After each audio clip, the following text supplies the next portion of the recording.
श्री गणेशाय नमः। श्री गौरीपते नमः। श्री लक्ष्मीपते नमः। श्री सरस्वती नमः। श्री शचीपुरन्द्राभ्यां नमः। श्री गुरुवे नमः। मातृपितृचरणकमलोभ्यां नमः।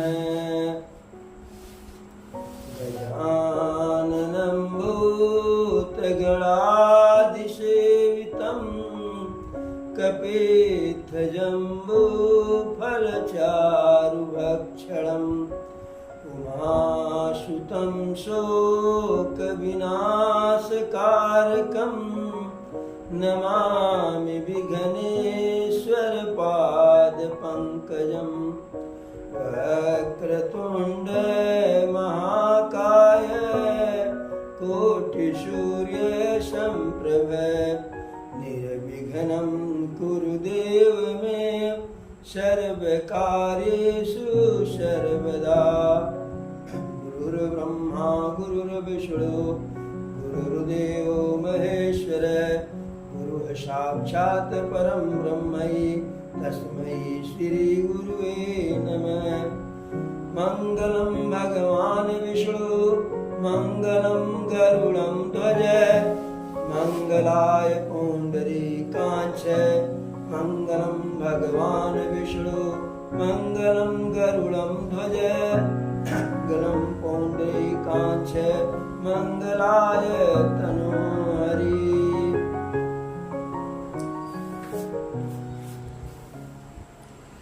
हरि से वही सानुकूल सब भाई राम चरण रति अति अधिकाई।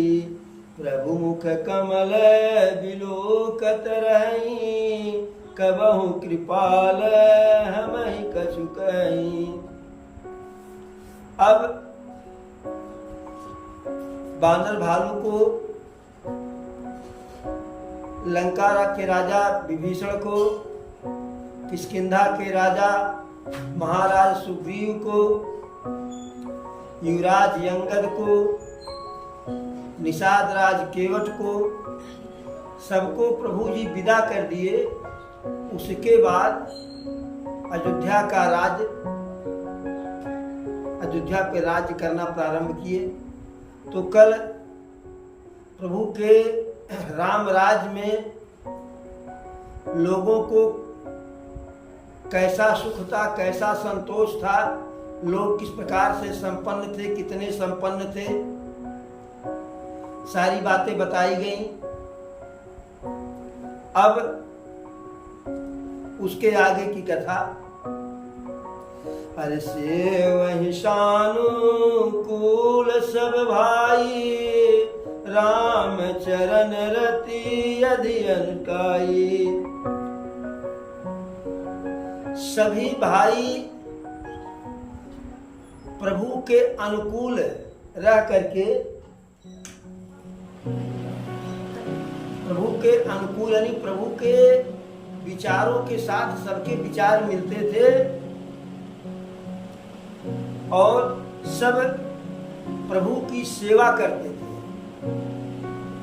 कैसे? राम चरण रति अति अधिकाई।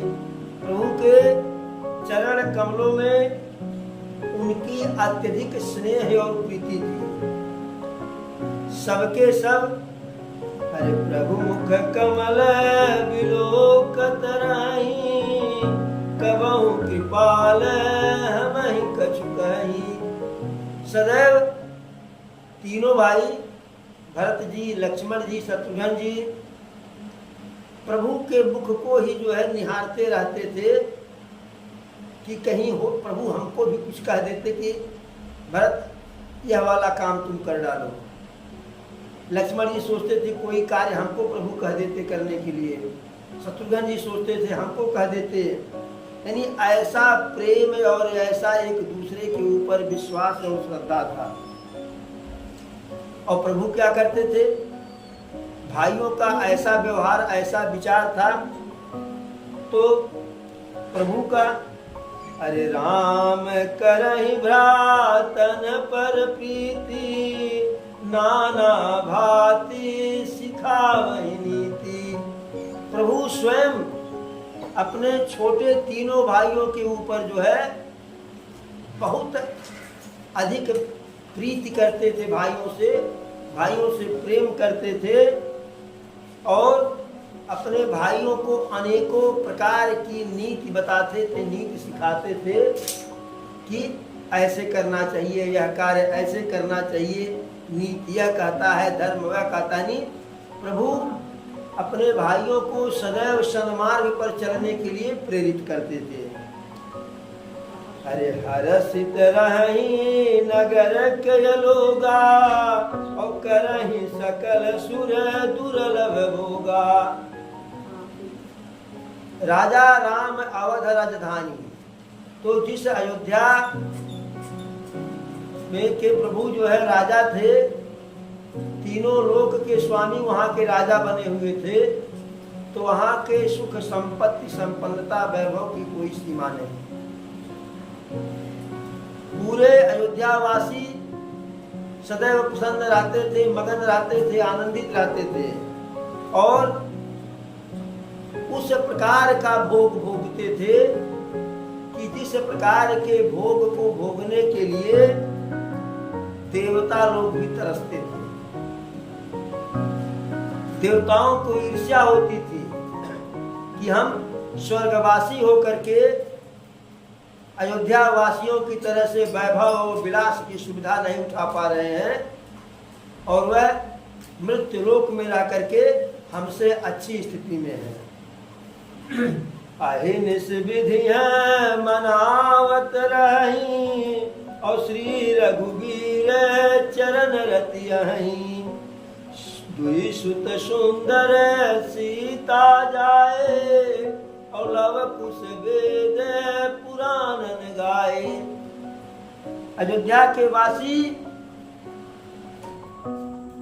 अहिनिस विधि है मनावत रही। रात दिन ब्रह्मा जी से एक ही विनती करते थे कि श्री रघुवीर चरण रति चाही। ब्रह्मा जी से, भगवान से एक ही प्रार्थना करते थे कि हे प्रभु, हमारी प्रीति श्री रामचंद्र के चरणों में निरंतर बनी रहे। इस प्रकार से प्रभु ऐसे राज्य कार्य करते हुए, भाइयों का पालन पोषण करते हुए, समस्त अयोध्यावासी को सुख देते हुए, सबसे प्रेम परस्पर व्यवहार करते हुए, उसी समय में, उसी बीच में प्रभु के यहाँ एक बहुत बड़े उत्सव वाला समय आ गया। कौन सा उत्सव वाला समय आ गया? अरे दुय सुत सुंदर सीता जाए, और लव कुश वेद पुराणन गाए। यद्यपि यहाँ परम पूज्य गोस्वामी तुलसीदास जी लिखते हैं कि दुई सुत सुंदर सीता जाए, लव कुश वेद पुराणन गाए। अब अयोध्या के राम राज्य का वर्णन कर रहे हैं और उसमें दो सुत सुंदर सीता जाए, अर्थात तुलसीदास के कथनानुसार अयोध्या के राजमहल में ही जो है सीता मैया दो सुंदर पुत्रों को जन्म दी थी, कि जो बहुत ही प्रतापी, बहुत ही यशस्वी, बहुत ही पराक्रमी थे, जिनका गुणगान वेद और पुराणों में किया गया है। लेकिन आदि कवि वाल्मीकि जी द्वारा रचित श्री रामायण महाकाव्य में जो प्रथम महाकाव्य है, और वाल्मीकि जी को हम आदि कवि कहते हैं। वाल्मीकि जी से पहले कोई इस दुनिया में कोई कवि नहीं हुआ था। सबसे पहले कवि जो है वाल्मीकि जी थे। तो उनकी रचना रामायण आदि ग्रंथ है और स्वयं वाल्मीकि जी आदि कवि हैं। वाल्मीकि जी कि रामायण में स्पष्ट रूप से लिखा हुआ है कि सीता जी का जन्म वाल्मीकि के आश्रम में हुआ। सीता जी के दोनों पुत्रों का जन्म, लव कुश का जन्म वाल्मीकि के आश्रम में हुआ था, क्योंकि राज करते समय ही देखिए महापुरुषों के जीवन में चुनौतियां आया करती हैं, और यदि चुनौतियां नहीं आती हैं तो महापुरुष स्वयं चुनौती के पास चल के चले जाते हैं। तो ऐसे प्रभु के सामने भी एक धर्म संकट आया। हर राजा अपने राज्य में क्या कैसी गतिविधि हो रही है उसको जानने के लिए गुप्तचर छोड़े रहते हैं। एक अलग गुप्तचर विभाग ही होता था जिसको हम जासूस कह सकते हैं।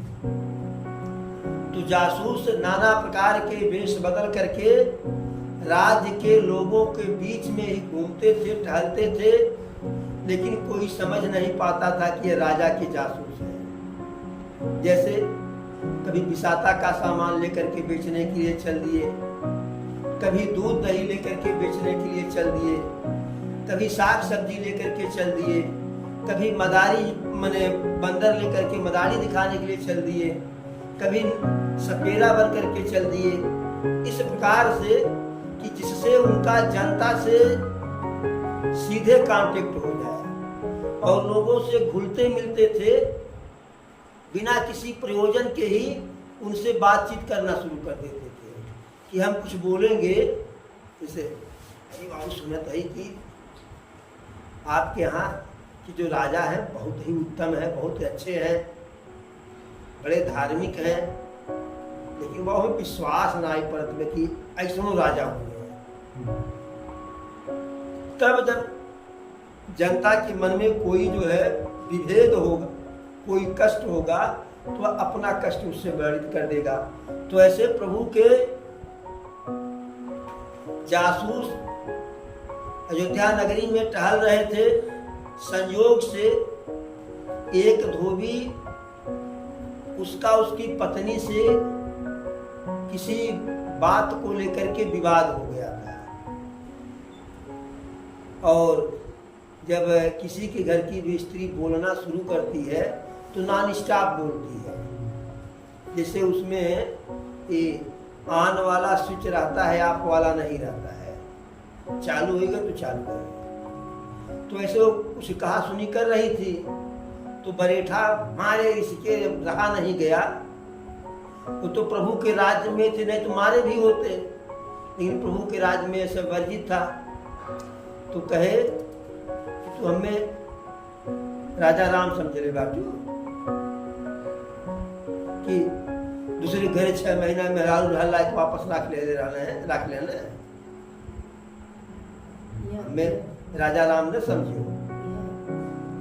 तो विवाद चली रहा था। यह प्रसंग जब निकल करके आया तो प्रभु के दूत या जासूस जो भी कह लीजिए गुप्तचर उस बात को सुने और रिपोर्टिंग करने के लिए महाराज के पास गए। उनसे बताया कि प्रभु ऐसी चर्चा है। तो प्रभु को लगा कि भाई हम जिस राज्य के राजा हैं, जब उस राज्य की जनता को ही हमारे ऊपर, हमारी रानी के ऊपर विश्वास नहीं है, तो बिना विश्वास दिलाए हम राज्य कर नहीं सकते हैं कायदे से। तो प्रभु जी इस प्रयोजन से माता जानकी को वन में भेज दिए थे कि अब आप जो है ऐसे लांछन को लेकर के अयोध्या की महारानी नहीं रह सकती हैं। उसी समय जब उनको वन छोड़ा गया, वन भेजा गया, तो उसी समय माता सीता गर्भ से थी। लक्ष्मण जी को ड्यूटी लगाई गई। लक्ष्मण जी छोड़ने के लिए गए तो, लेकिन उनका कलेजा फट गया लक्ष्मण जी का।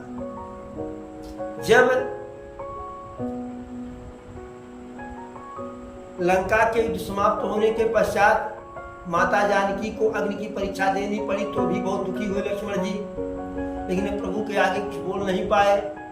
यहाँ जब माता जानकी की दूसरी परीक्षा हुई तो भी प्रभु लक्ष्मण जी बहुत दुखी हुए। लेकिन प्रभु का आदेश था जो है, राजाज्ञा था, छोड़ने गए। छोड़ करके वहां से आने लगे तो लक्ष्मण जी भी बेहोश हो गए और उधर जानकी जी गई, वह भी बेहोश हो गई जंगल में। तो मूर्छित अवस्था में, अचेतन अवस्था में वाल्मीकि जी जानकी जी को मैंने उठा करके अपने आश्रम ले गए। वहीं जानकी जी का जीवन यापन हुआ और उसी वन में माता जानकी को एक पुत्र पैदा हुआ, लव। माता जानकी को एक पुत्र पैदा हुआ जिनका नाम था लव। माता जानकी के गर्भ से मात्र एक पुत्र ही पैदा हुए थे, महाराज लव। अब कुछ कहां से आ गए। एक बार महर्षि वाल्मीकि ध्यान पूजा करने के लिए बैठे तो माता जानकी लव को आश्रम में सुला करके और महर्षि वाल्मीकि को बता करके कि गुरुदेव हम जल लेने के लिए जा रहे हैं, लकड़ी के लिए जा रहे हैं और जरा बच्चे का ध्यान रखिएगा। तो वाल्मीकि जी कहे ठीक है, निश्चिंत होकर के जाओ, भय का कोई कारण नहीं है। और उधर वाल्मीकि जी पूजा करते करते ध्यान में लिप्त हो गए। ध्यान का मतलब समाधि की तरह से होता है कि व्यक्ति को जो है, व्यक्ति सीधे उस समय व्यक्ति की आत्मा परमात्मा में विलीन हो जाती है, बाकी किसी दुनिया में क्या हो रहा है उसका पता ही नहीं चलता है। क्योंकि जब यह आत्मा परमानंद में विलीन हो जाएगी, अब परमानंद की अवस्था में व्यक्ति को अन्य बात की कहाँ आवश्यकता, वो जो है समझ में। अब आपके यहाँ खूब बढ़िया कार्यक्रम हो, गम्मड़ गम्मड़ बाजा बाज रहा हो, खूब बढ़िया भोजन की व्यवस्था हो, खूब बढ़िया जलपान की व्यवस्था हो, तो आपके दिमाग में उस समय थोड़ी ना कि कोई गरीब बसा हुआ है। आप तो अपने आनंद में ही डूबे रहेंगे। तो वाल्मीकि जी परमानंद की अवस्था में पहुंच गए थे ध्यान में। इधर माता जानकी गई जल लेने के लिए, जलाशय के पास पहुंची तो देख रही है कि एक बदरिया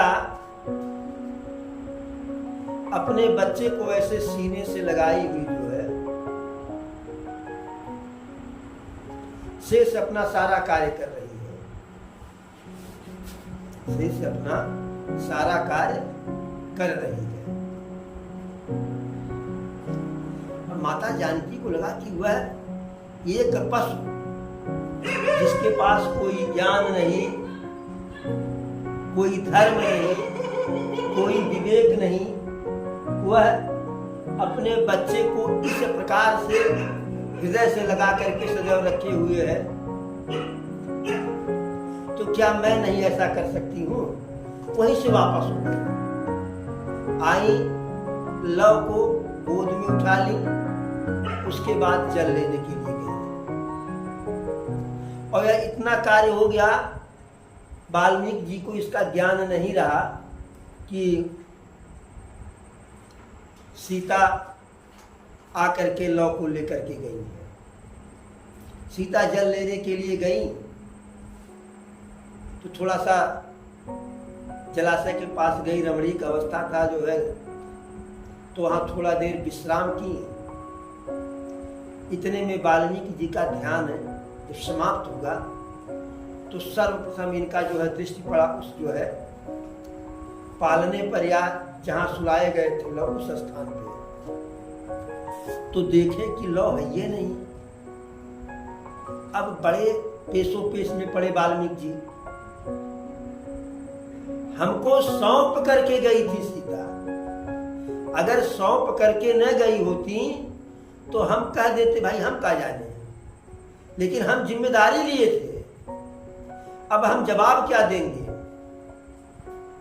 तो वाल्मीकि जी बहुत ही पहुंचे हुए सिद्ध पुरुष थे, तुरंत आश्रम से निकले और एक कुश उखाड़ लिए और मंत्र पढ़ करके जल को लिए, मंत्र को पढ़ करके कुश पे ऐसे समर्प्याम लव भवत,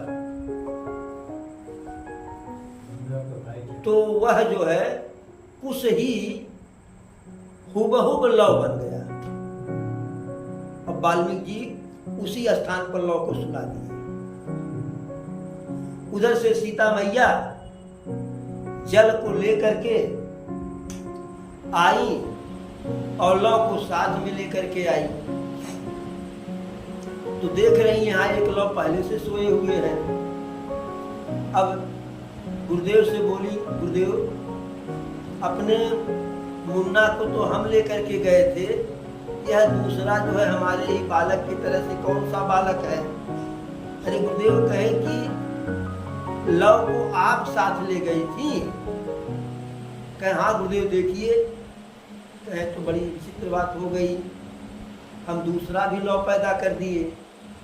तो यदि वाल्मीकि चाहते जैसे उस कुश में प्राण का संचरण किए, वैसे उस कुश से प्राण का निष्कासन भी कर देते हैं।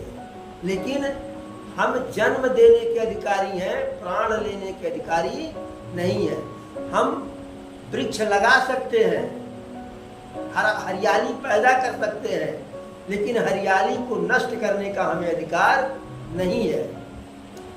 किसी के ऊपर प्रसन्न होकर के हम किसी को कुछ उपहार दे सकते हैं, लेकिन किसी से नाराज होकर के उसका कुछ छीन नहीं सकते हैं। ऐसा हमारे धर्म और शास्त्र कहते हैं। तो गुरुदेव कहे कि अब तो दो लव रहेंगे, दोनों का पालन पोषण करना पड़ेगा। जानकी जी कहीं ये बताइए गुरुदेव, इस जंगल में एक लव का पालन पोषण करने में हम दोनों विह्वल हो जा रहे हैं। अब दो दो लव का पालन पोषण कैसे होगा? गुरुदेव ध्यान लगाए, इसलिए ध्यान लगाए फिर कि कोई भी कार्य अकारण नहीं होता है। जो घटना घटित होती है उसके पीछे कुछ न कुछ रहस्य छिपा रहता है। तो फिर ध्यान लगाए कि आखिर ऐसी घटना घट क्यों गई। तब ध्यान लगाए तो ध्यान में यह बात आया कि इन दोनों पुत्रों का आगे चल करके बहुत बड़ा जो है किरदार है, बहुत बड़ा रोल है। अब बहुत बड़ा रोल क्या है?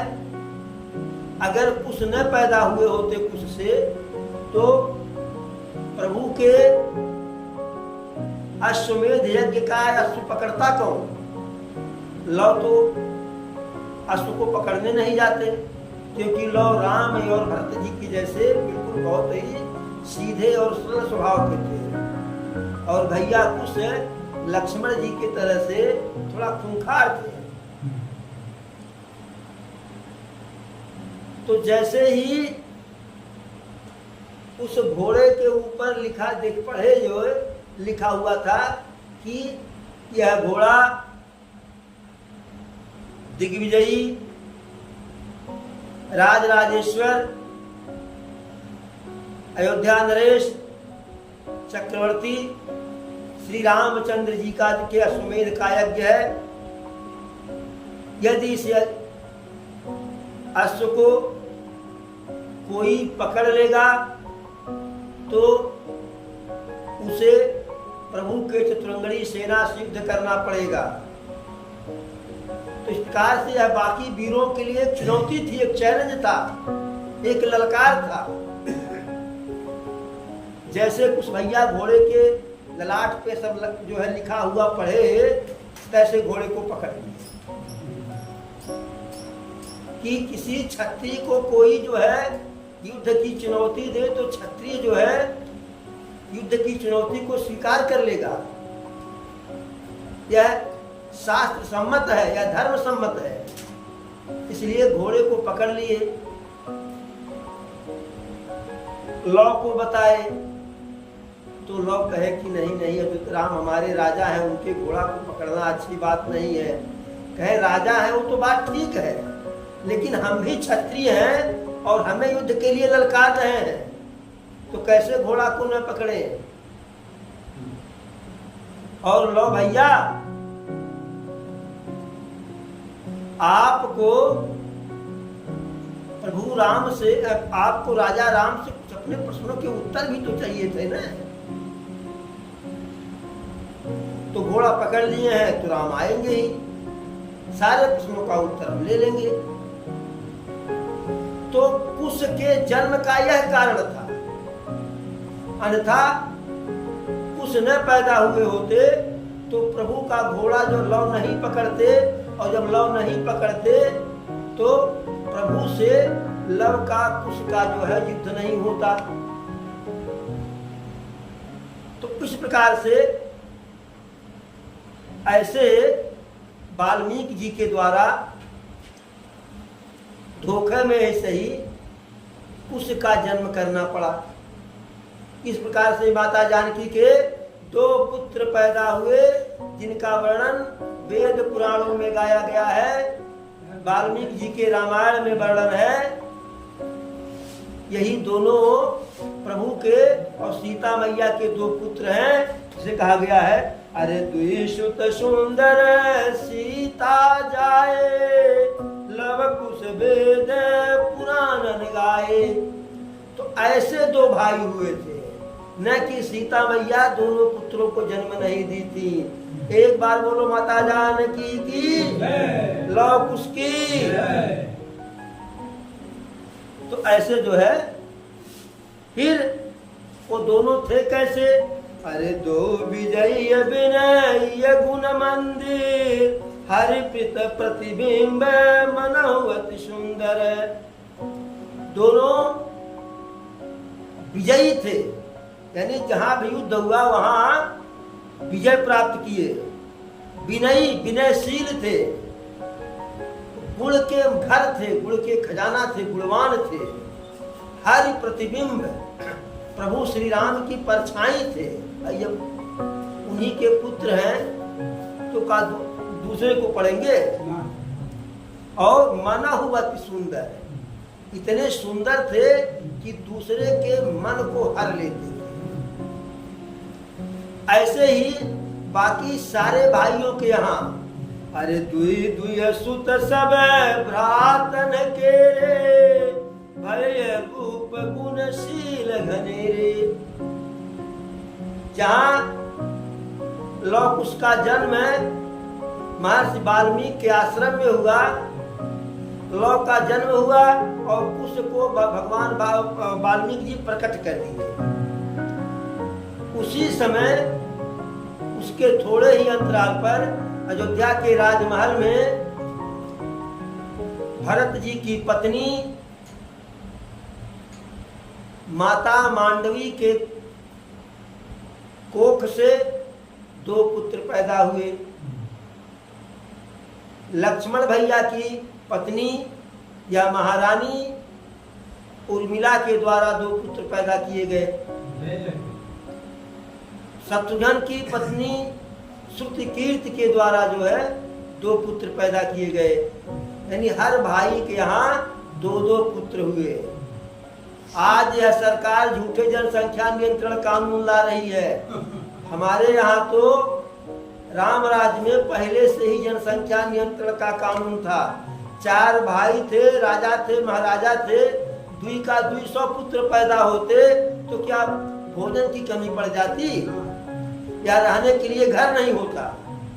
लेकिन बच्चे 2 ही अच्छे।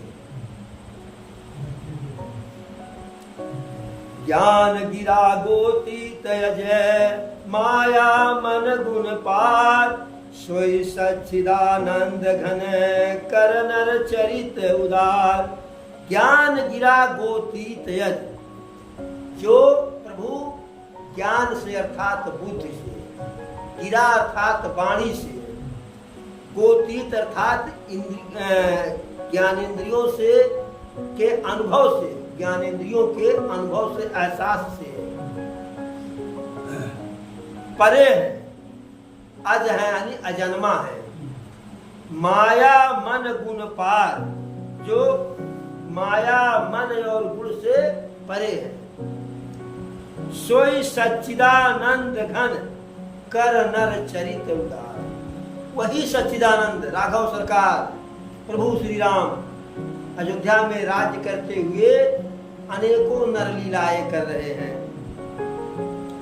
अरे प्रात काल सरयुग करिमा जन, बैठे सभा संग द्विज सज्जन, वेद पुराण वशिष्ठ बखानई, और सुनई राम यद्यपि सब जानई। प्रभु अपने अन्य तीनों भाइयों को साथ में लेकर के सुबह सुबह प्रातः काल में सरयू मैया में स्नान करने के लिए जाते हैं प्रतिदिन, और साथ में उनके ब्राह्मण और सज्जन भी लोग रहते हैं, संत भी रहते हैं, क्योंकि प्रभु को भी संत की आवश्यकता होती है।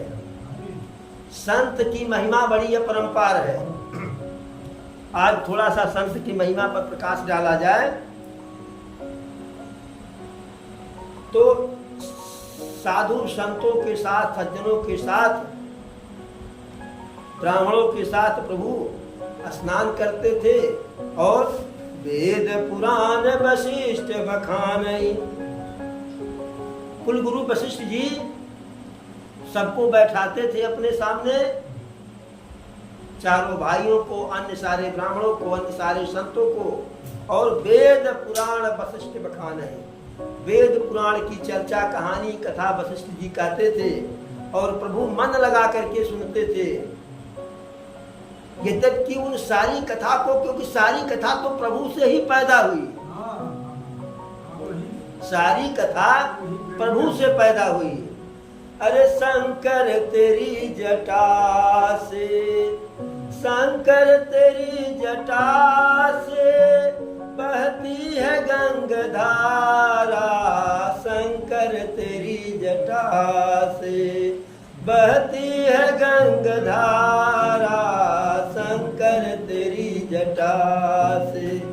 तो जो गंगा जी शंकर जी की जटाओं से बह रही हैं, उन गंगा जी का उत्पत्ति कैसे हुआ? प्रभु के चरणों से। अभी बताइए, जब प्रभु के चरण से गंगा मैया उत्पन्न हुई तो उसी प्रभु को, जब प्रभु जनकपुरी को जा रहे थे, रास्ते में माता अहिल्या का उद्धार किए, तो माता अहिल्या प्रार्थना करते हुए, विनती करते हुए कही भी कि आपके चरण कमलों से निकलने के कारण गंगा जी को शंकर जी अपने सर पे स्थान दिए हैं, और वही चरण तो हमारे सिर पर पड़ा। तो प्रभु ही गंगा मैया को उत्पन्न किए। लेकिन आगे, अरे आगे चले बहुरी रघुराया, बेग विदे है नगर नियराया। और जब वहां पहुंचे, नहीं, भूल गए। जब वहां से आगे बढ़े जो है, तो गंगा जी के किनारे पहुंचे। गंगा जी के किनारे पहुंचे तो वहां गंगा जी में स्नान किए, दान किए, और गंगा जी की महिमा जो है विश्वामित्र जी प्रभु को बताने लगे। अभी कुछ है दूर पहले जो है, कुछ है दूर पहले स्वयं माता अहिल्या बताई कि गंगा जी आपके चरणों से निकली है, और उसी प्रभु को विश्वामित्र जी गंगा जी का महिमा बता रहे हैं, उनकी कहानी बता रहे हैं, कैसे कैसे मृत्युलोक में आई। तो वैसे प्रभु सब कुछ जानते हैं, लेकिन अरे वेद पुराण वशिष्ठ बखानई, और सुनई राम यद्यपि सब जानई। प्रभु सब सुनते हैं मन लगा करके, यद्यपि सब कुछ जानते हैं। आज अगर किसी जानने वाले के सामने आप कुछ बताइए, अरे अब तू खीसे कहिए, कहानियां कहिए, और वह उस कहानी को पहले से जानता हो, तो आप कहना शुरू करेंगे, वो तू हराई आगे चलेगा। और प्रभु दुनिया की सारी कहानी के रचनाकार है, सारी कहानी प्रभु ही लिखे है। लेकिन वशिष्ठ जी कहते हैं और प्रभु बिल्कुल एक चुप, हजार चुप होकर के उसको जैसे चरणामृत की तरह से ग्रहण कर रहे हैं कि कहीं भी थोड़ा सा एक बूंद दाएं बाएं न हो जाए। संत की महिमा हमारे ऋषि मुनियों ने कहा है, शास्त्रों में भी वर्णन है, संत मिलन को जाइए तज ममताय अभिमान, और ज्यों ज्यों पग आगे पर और कोटिन यज्ञ समान। एक बार एक नगर में कोई साधु बाबा आए, साधु बाबा कहिए, संत कहिए, ऋषि कहिए, महात्मा कहिए, कुछ भी कह लीजिए। नदिया एक घाट बहुतेरे, तो थे वह जो है प्रभु के भक्त ही, अब नाम उनका कोई भी रख दिया जाए। गिरधर मुरलीधर कहत कशिप भूप जतना है। जो भगवान कृष्ण है गोवर्धन पर्वत को कानी अंगुरी उठाए हुए धारण किए हुए हैं, तो ऐसे वह गिरधर हो गए और बंसी जो है हाथ में लिए रहते हैं बजाते से, इसलिए मुरलीधर हो गए। लेकिन अब बताओ कि अगर कोई व्यक्ति जो है, कोई व्यक्ति कोई बहुत बड़ा वाला पराक्रम दिखाया हो और उसके पहले छोटा वाला भी दिखाया हो, तो जब उसके बड़े वाले पराक्रम के बजाय छोटे वाले पराक्रम का वर्णन करेंगे तो क्या कहेगा? अरे हौ कहना बताओ। लेकिन प्रभु गिरधर मुरलीधर कहत कछु दुख उपजत न आए, बल्कि गिरधर कहने को उतना पसंद नहीं होते हैं जितना मुरलीधर कहने पसंद होते हैं। क्योंकि प्रभु को मुरलीधर जो है ग्वाल बाल कहे, गोपियां कहे, और प्रभु की मुरली को चुरा भी लेते थे। अरे बतरस लालच लाल के मुरली धरिय लुकाय, बूझन पर भौहन हंसे और देन कह नट जाए।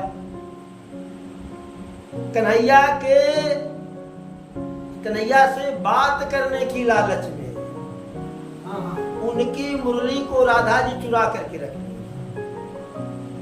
उनकी मुरली को चुरा ली कि ऐसे नहीं बोलेंगे तो अपनी जो है बसुड़िया जो है खोजेंगे, तब तो पूछेंगे कि राधे मेरी मुरली जानती हो। तो जब कन्हैया मुरली खोजते खोजते थक गए और राधा से कुछ थोड़ा सा अनमन था। अरे प्रेमी प्रेमिका वाला अनमन ही नहीं कि जो है कि आज की तरह से कि पत्नी में अनमन की पत्नी चली गई कोर्ट में मुकदमा दाखिल करने, ऐसा अनमन नहीं था। वह मिठास में भी थोड़ा थोड़ा जो है खटास आता है तो मिठास और बढ़ जाता है। आप अगर जो जलेबी खाने के पहले चना खा लीजिए तो जलेबी का स्वाद बढ़ जाता है। और चाहे प्रेमी हो, चाहे प्रेमिका हो, चाहे प्रेमिका हो, चाहे पत्नी हो, अगर एक आध मिनट के लिए, 10-5 मिनट के लिए, 15 मिनट के लिए हल्का फुल्का नाराज हो जाए तो प्रेम और बढ़ जाता है, प्रेम और बढ़ जाता है। तो ऐसे मुरली को चुरा ली और जब कन्हैया पूछ रहे हैं राधे मेरी बंसी जानती हैं, तो राधा जी मुस्कुराती हैं। बतरस लालच लाल के मुरली धरिय लुकाय, बूझन पर भौहन हंसे। पूछने पर भाव को मटका मटका करके मुस्कुरा रही है। और जब मुस्कुराती है तो कहते हैं कि राधे जब रखी हो तो हमारा मुरली दे दो। तो कहती है कि हमने कहाँ कहा कि रखी हो, हम कहाँ रखे हैं आपकी मुरली, कहाँ से दे दे? कि जब दे देंगे तभी मुरली बजाने चले जाएंगे, और जब तक नहीं पाएंगे तब तक जो है मुरली के बहाने हमसे बार बार बोलेंगे। तो मुरली का यह महत्व है। एक बार सारी गोपियां मुरली से ईर्ष्या भी करती थी कहीं सखी रे मुरली लीजे चोरी, यानी मुरलिया चुरा के रख लिया है, क्योंकि यह मुरली जो है हमारे श्याम को अपने बस में कर ली है। पता नहीं कौन सा जादू जो है मार दी है। अब तो बीच में गीत नहीं आया था कि रतिया कहाँ बितौला ना, कि मतिया मारली से कौनो सवतिया, रतिया कहाँ बितौला ना। तो गोपियों को मुरली से इतनी ईर्ष्या है क्योंकि गोपियाँ कन्हैया को बहुत प्यार करती, बहुत प्रेम करती हैं, और कन्हैया मुरली से प्रेम करते हैं। गोपियों का साथ छोड़ देते हैं कि लेकिन मुरली का साथ नहीं छोड़ते हैं। सोवत जागत कभी भी नहीं छोड़ते हैं। सोते हैं तो साथ में लेकर के सोते हैं। अगर बजाते हैं तो होठ पर ज़्यादा नहीं बजाते तो कमर में खोस लेते हैं, यहाँ मोर मुकुट में खोस लेते हैं। तो अब हम लोग संत की चर्चा करें। तो एक नगर में एक महात्मा जी आए। तो गांव के बाहर एक देवालय था, अर्थात कोई मंदिर था। मंदिर के परिसर में एक वट वृक्ष था। वट वृक्ष पे पक्का चबूतरा बना हुआ था, वहीं आसन लगाए। गांव नगर के लोगों को पता चला तो लोग बारी बारी से महात्मा जी से मिलने, उनका आशीर्वाद लेने के लिए गए। और जो भी गया मारे श्रद्धा से, मारे प्रेम से, मारे जो है भजन के कारण, ईश्वर में आस्था के कारण, भगवान की भक्त जान करके जो भी गया कहा कि स्वामी जी शाम वाला भोजन, शाम वाला प्रसाद हमारे यहाँ। तो महात्मा जी कहे भाई देखिए, मैं प्रसाद उन्हीं के यहाँ ग्रहण करेंगे कि जो कम से कम 1 करोड़ यज्ञ किए हो अपने जीवन में। अभी बताइए, आदमी रोज एक यज्ञ करे तो भी 1 करोड़ यज्ञ नहीं कर पाएगा साधारण इंसान। जो भी कहा उससे वही महात्मा जी का यही उत्तर था। हाथ जोड़ा, प्रणाम किया, आशीर्वाद लिया, वापस से आ गया। पूरे नगर में कोई महात्मा जी के लिए भोजन ले जाने का सामर्थ्य नहीं। उसी गांव में एक नई नवेली बहुरिया आई हुई थी। जब वह यह बात सुनी तो सासू माँ से कहे, सासू माँ भोजन आप ही पहुंचा दीजिए। अरे कहे कि बड़ बड़ रनिया बनिया बुलावे, कान कैसे परमेश्वरी आवे। कहे मैंने गांव का हई बहनी हो, बाबू हई बाबा सब थक गए ना, हम कैसे लेके जाएंगे। तो कही कि माता जी, यदि गांव में महात्मा जी आए हुए हैं और वह भोजन नहीं करेंगे तो बताइए आप कैसे भोजन करेंगी। तो सासू माँ कही तो बताओ क्या करे, बहुरिया जो है जान दे दें। जब महात्मा जी की शर्त ही ऐसी है तो कही कि शर्त क्या है जरा हमको भी बताइए। तो कहीं कि बाबा जी बड़े हठी हैं, बड़े जिद्दी हैं, कहते हैं और ऐसी बात कहते हैं तुम्हारे बाबा जी कि जो समाने वाला नहीं। अरे कहीं बोलिए तो क्या कह रहे हैं। तो सासू माता कहीं कि वो कह रहे हैं कि जो 1 करोड़ यज्ञ अपने जीवन में किया होगा उसी के हाथ का भोजन करेंगे, उसी का बनाया भोजन ग्रहण करेंगे। ये बस इतनी सी बात है, हम भोजन लेकर के जा रहे हैं। तो सासू माँ कह रही है, अब इन काले के आए बहुरिया तू कहिया 1 करोड़ यज्ञ कैले कहिया सियार पैदा किया दोबारा देख लेंगे। कही माता जी हमको जाने दीजिए, हम 1 करोड़ से हम कई करोड़ यज्ञ किए हैं, आप हमको जाने दीजिए। कहीं जाकर के वहां नाक कटाओगी, समाज में हंसी कराओगी। अरे न जाओ तो कम हंसी होगा, बाबा जी तुम्हारा भोजन वापस कर देंगे तो बहुत तिरस्कार होगा, बड़ा अपमान। कह रहे बाबा जी हमारा भोजन ग्रहण करेंगे, कैसे वापस कर देंगे। वो 1 करोड़ यज्ञ की बात करते हैं, हम कई करोड़ यज्ञ किए हैं। कहीं तब जाओ,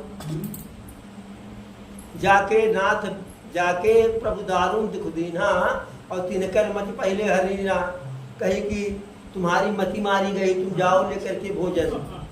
और बनी ठनी जो है कपड़ा लत्ता स्नान की भोजन बनाई पवित्रता के सफाई के साथ घर वालों को कही कि अभी आप लोग को भोजन पहले नहीं देंगे, पहले महात्मा जी को भोजन कराएंगे। भोजन नंगे पैर लेकर के गई, बाबा जी के आगे बढ़ती जा रही है, समीप में पहुंच गई। कही महात्मा जी आप प्रसाद ग्रहण कर लीजिए। महात्मा जी चौंक गए, ये भी कालिका लवंडी कैसे करोड़ यज्ञ कर ली है, पता नहीं शुद्ध जो है 2-4 दिन भगवत भजन की है कि नहीं की है। कहीं बच्चा, महात्मा जी कहे बच्चा हमारे प्रसाद ग्रहण करने की कुछ शर्त है। कहीं महात्मा जी बोलिए। कहे कि जो अपने जीवन काल में 1 करोड़ यज्ञ किए होंगे उन्हीं के द्वारा बनाया हुआ प्रसाद, उन्हीं के हाथ का प्रसाद ग्रहण करेंगे। कहे बस इतने बात है, आप झूठा 1 करोड़ के पचड़ा में पड़े हुए हैं, यहाँ तो हम कई करोड़ यज्ञ किए हुए हैं। कहीं हाँ अच्छा ऐसी बात है? कहीं हाँ। कहीं जरा बताओ कैसे कैसे, अभी तो तुम्हारा उम्र ही नहीं है, अल्पायु हो, कैसे करोड़ यज्ञ कर ली? कहीं महात्मा जी सुनिए, हमारे पिताजी संत हैं और वह साल में 1 बार संत समागम करवाते हैं, यानी संतों का सम्मेलन करवाते हैं। तो हम उस संत सम्मेलन में जा करके संतों की सेवा करती थी, उनके भोजन भजन की व्यवस्था करती थी, जलपान बनाती थी। कहे इससे क्या हुआ? कहे कि हम संतों के सानिध्य में जाते थे, संतों के चरणों में बैठती थी मैं,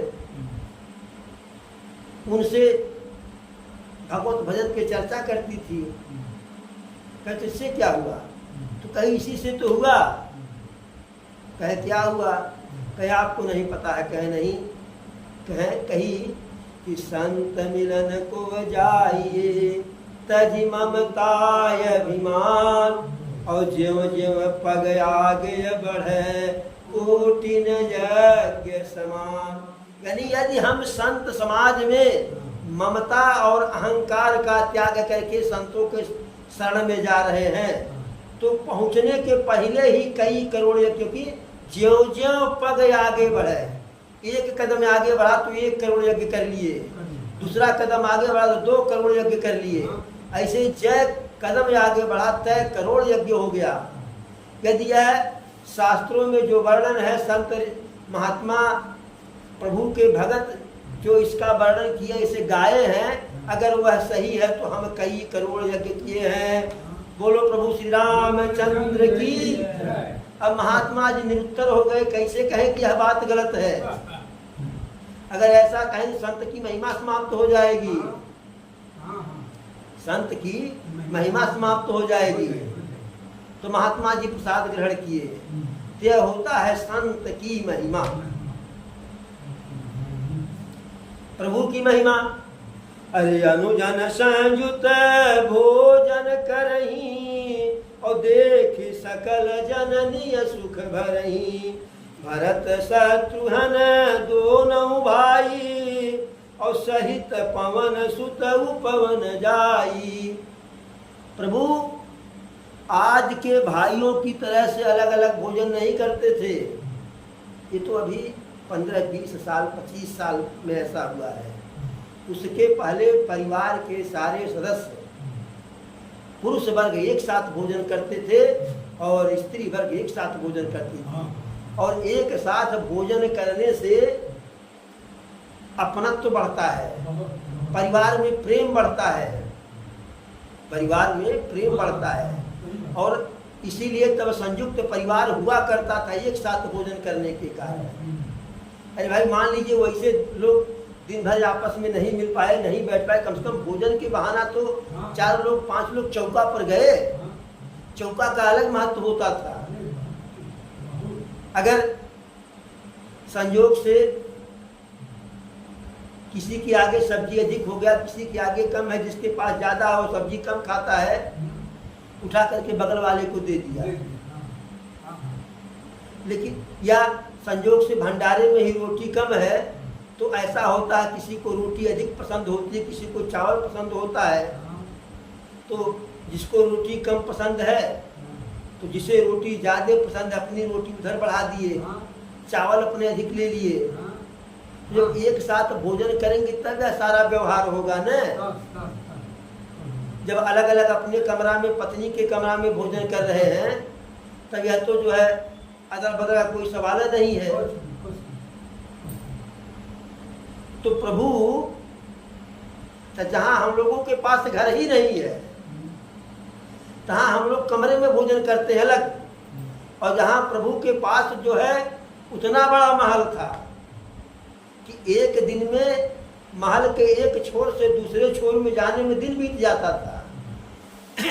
वह प्रभु चौका पर भोजन करते थे अपने भाइयों के साथ, और तीनों माताएं प्रभु के और अपने पुत्रों के इस व्यवहार इस प्रेम को देख करके बहुत ही जो है सुख का अनुभव करती थी। एक बार भरत शत्रुघ्न दोनों भाई और सहित पवन सुत उपवन जाई। एक बार भरत भैया शत्रुघ्न जी साथ में हनुमान जी थे, उपवन को गए, बगीचे को गए, बरमाने जंगल उपवन माने बगीचा, और वहां गए। बूझहि बैठी राम गुण गाहा, कह हनुमान सुमित अवगाहा। वहां बैठे तीनों लोग और हनुमान जी से कहे कि जरा जो प्रभु का अथाह है सागर की जैसा अथाह है, गुण का जो सागर है, जरा वह गुणगान कर दीजिए, बखान कर दीजिए, बता दीजिए, सुना दीजिए, क्योंकि आप प्रभु के साथ जो है बहुत लंबे समय तक रहे हैं। प्रभु हमारे भाई हैं तो भाई से भाई हर बात नहीं बता पाता है, लेकिन हनुमान जी प्रभु के मित्र हैं, दास हैं लेकिन मित्र भी हैं, तो मित्र से मित्र अपनी सारी बातें कह देता है। अब जब भरत और शत्रुघ्न जी हनुमान जी से कहे तो हनुमान जी सुनत विमल गुण अति सुख पावई, बहुरी बहुरी कर बिनहि कहावई। तो हनुमान जी प्रभु के गुणों का गुणगान करने लगे, और उनके गुणों का गुणगान हनुमान जी कर रहे हैं। उस कथा को, उस कहानी को सुन करके दोनों भाई जो है बहुत सुख पा रहे हैं, बहुत प्रसन्न हो रहे हैं। हनुमान जी से कह रहे हैं कि हनुमान जी एक बार हो गया, एक बार हो, अच्छा अंतिम बार हो।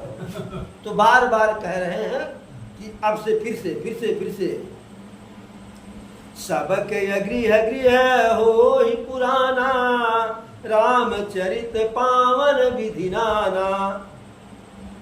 अयोध्या वासियों के सभी के घर जो है घर घर वेद पुराणों का पाठ हो रहा है, और प्रभु राम के चरित्र का जो है वर्णन बखान नाना प्रकार से किया जा रहा है। नर अरु नारी राम गुण गानई, करहि दिवस निस जात न जानई। सारे नर नारी प्रभु का गुणगान करते हैं, गुणों का बखान करते हैं, और ऐसे गुणगान करने में, ऐसे बखान करने में मस्त हो जाते हैं, उसी में लीन हो जाते हैं कि कब रात्रि बीत गई दिन आ गया, कब दिन बीत गया रात्रि आ गई, समझ में नहीं पड़ा। अवधपुरी वासिन करे सुख संपदा समाज, सहस शेष नहीं कह सकई, जह नृप राम विराज। अयोध्या वासियों के सुख और संपत्ति, विलास, वैभव का गुणगान स्वयं शेषनाग भगवान और माता सरस्वती जी नहीं कर पाती हैं, कर पाएंगी। क्यों?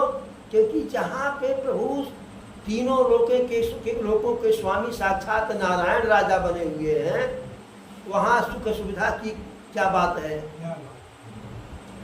नारदाद सनकाद मुनीसा, और दर्शन लागी कौशलाधीसा, दिन प्रति सकल अयोध्या आवई, देखी नगर विराग बिसरावई।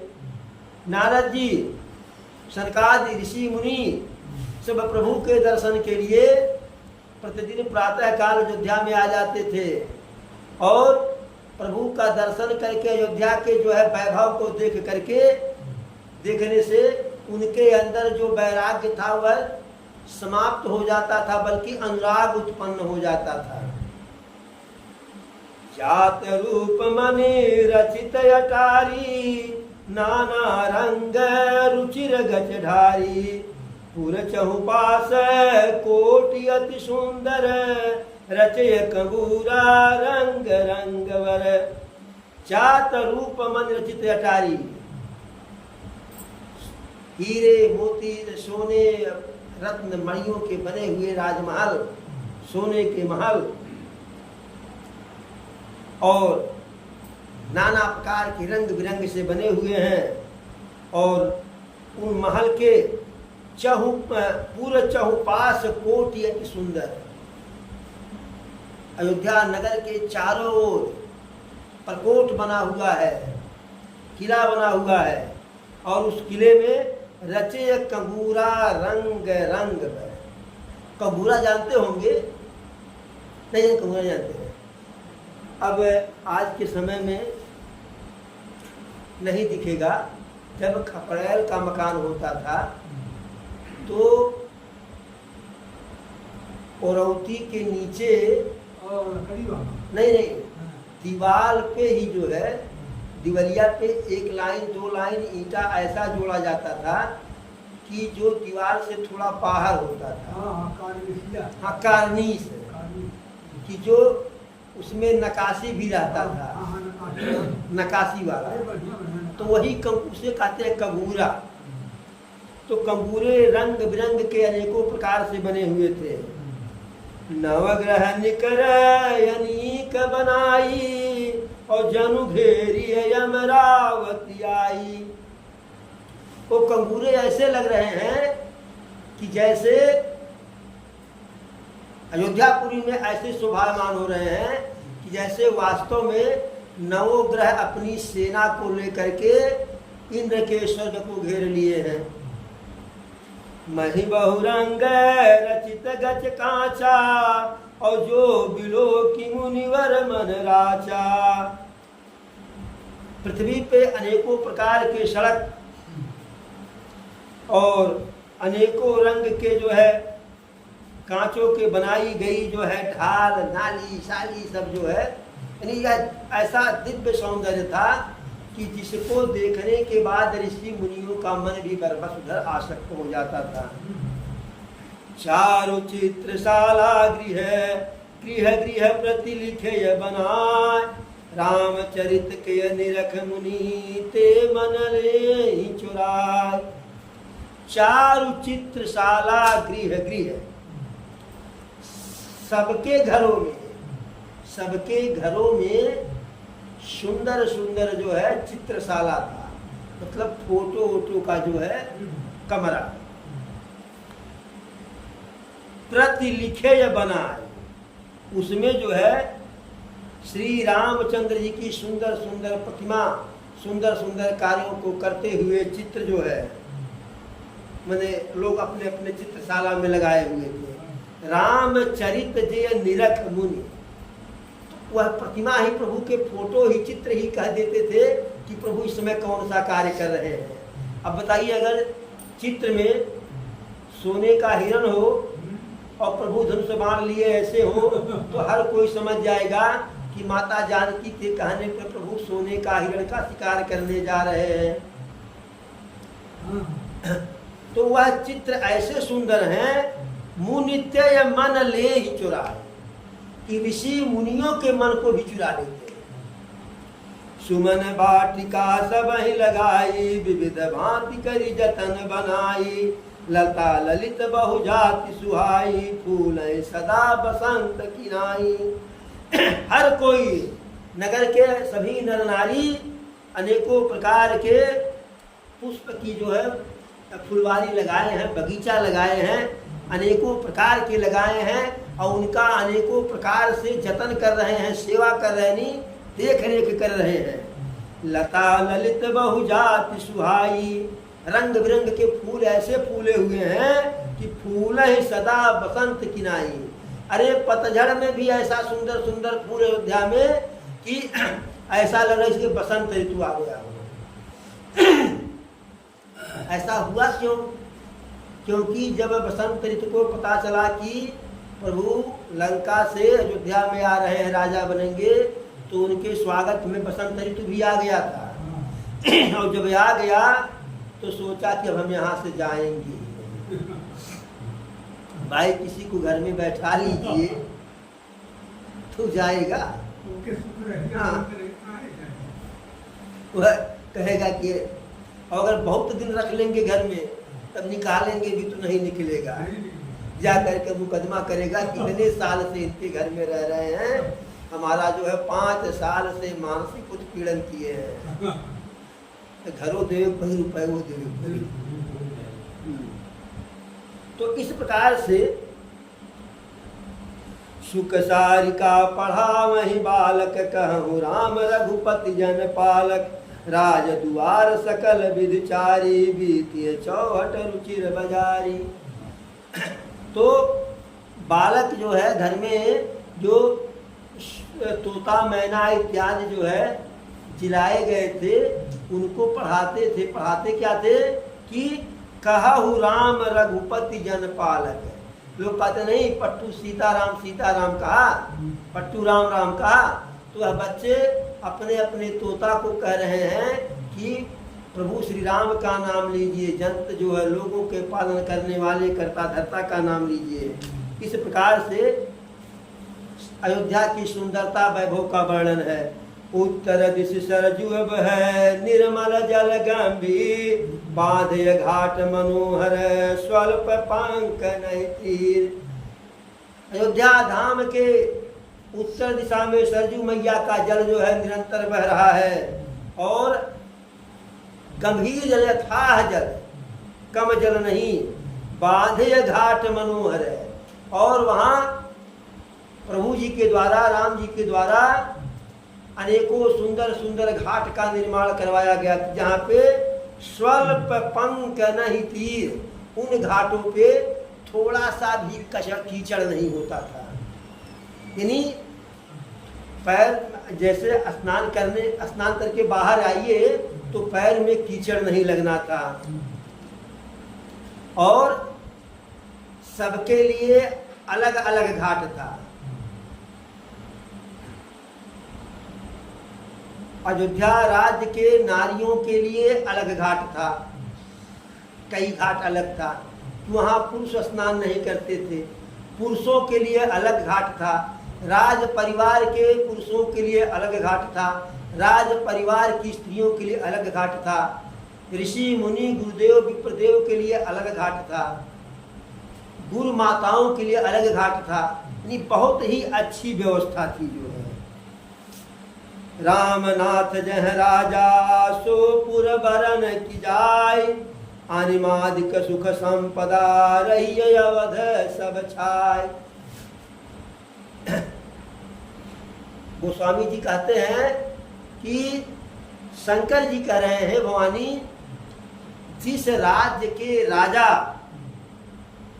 रमानाथ हैं, लक्ष्मी जी के जो है स्वामी, उस राज्य के वैभव विलास का वर्णन भला कोई कर सकता है? अनिमादिक सुख संपदा, यानी जिसकी कोई गिनती नहीं, जिसका कोई वर्णन नहीं, जिसका कोई था नहीं, इतना जो है सुख और संपदा अवध में बरबस जो है आकर के टिकी हुई थी। तो यह प्रभु के राज की राजकाज का कथा है।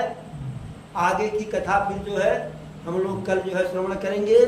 एक बार बोलो प्रभु श्री रामचंद्र की, पवन सुत हनुमान की, चारों भैयन की, चारों मैयन की, धर्म का अधर्म का, प्राणियों में विश्व का, हर हर महादेव।